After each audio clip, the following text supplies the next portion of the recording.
Shalom Bapak Ibu, saudara yang kasih Tuhan Yesus Kristus, senang bisa berjumpa kembali melalui program Good News. Kali ini saya akan menyampaikan satu tema firman Tuhan tentang stay awake. Mari saja kita semua membaca firman Tuhan dari Markus pasal 13 ayat 35 sampai 37. Markus pasal 13 ayat 35 sampai 37. Karena itu berjaga-jagalah sebab kamu tidak tahu bila manakah tuan rumah itu pulang, menjelang malam atau tengah malam atau larut malam atau pagi buta, supaya kalau ia tiba-tiba datang, jangan kamu didapatinya sedang tidur. Apa yang kukatakan kepada kamu, kukatakan kepada semua orang, berjaga-jagalah. Ada 3 hal yang ingin saya bagikan kenapa saudara dan saya harus stay awake, harus berjaga-jaga. Yang pertama adalah perintah Tuhan. Ayat 37 dikatakan, apa yang kukatakan kepada kamu, kukatakan kepada semua orang, berjaga-jagalah. Berjaga-jagalah. Jadi Tuhan Yesus sendiri yang mengatakan bahwa apa yang dikatakan kepada murid-murid pada waktu itu, Yesus berkata, aku katakan kepada semua orang, yaitu termasuk saudara dan saya hari ini. Berjaga-jagalah. Jadi berjaga-jagalah adalah perintah Tuhan. Yang kedua, kenapa saudara dan saya harus berjaga-jaga, harus stay awake? Yang kedua, firman Tuhan katakan, ayat 35, karena itu berjaga-jagalah, sebab kamu tidak tahu bila manakah tuan rumah itu pulang, menjelang malam atau tengah malam, atau larut malam, atau pagi buta. Tuhan Yesus memerintahkan kepada kita semua untuk berjaga-jaga. Karena apa? Karena kita tidak tahu bila manakah tuan rumah itu pulang, bila manakah Tuhan Yesus datang.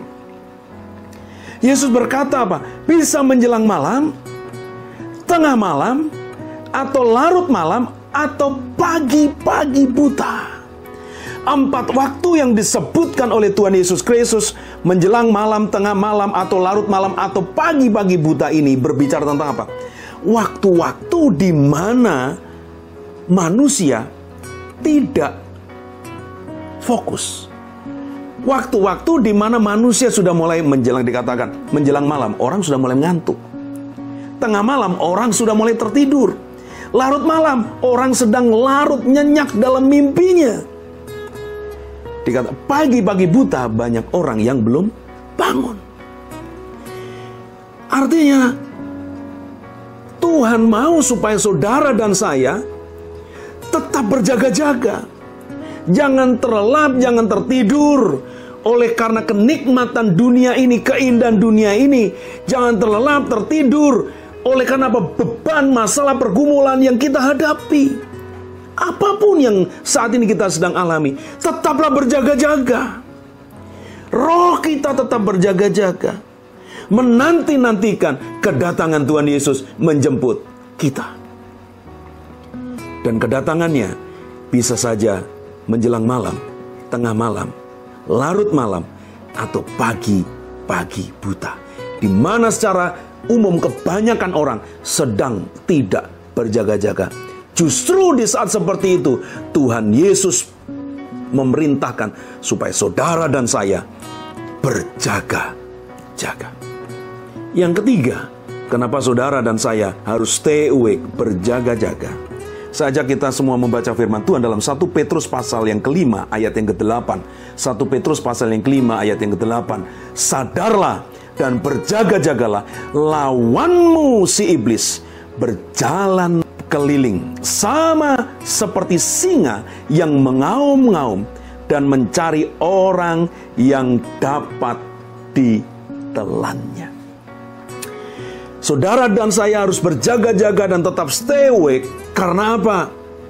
Karena yang ketiga, musuh yaitu iblis hanya bisa menelan saudara dan saya ketika saudara dan saya tidak sedang berjaga-jaga. Maka firman Tuhan jelas dan tegas dikatakan, sadarlah dan berjaga-jagalah, sebab musuh-musuh iblis berjalan keliling mencari saudara dan saya, mencari orang-orang percaya yang dapat ditelannya. Siapa yang dapat ditelannya? Hanya mereka yang tidak sedang berjaga-jaga. Hanya mereka yang lengah. Hanya mereka yang tenggelam oleh keindahan dunia, kenikmatan dunia. Bahkan mereka yang tenggelam dalam pergumulan persoalan hidup ini. Apapun yang hari-hari ini kita alami, apapun yang sedang kita hadapi hari-hari ini, Tuhan Yesus memerintahkan kepada saudara dan saya, stay awake, berjaga-jagalah. Tuhan Yesus memberkati kita semua. Amin.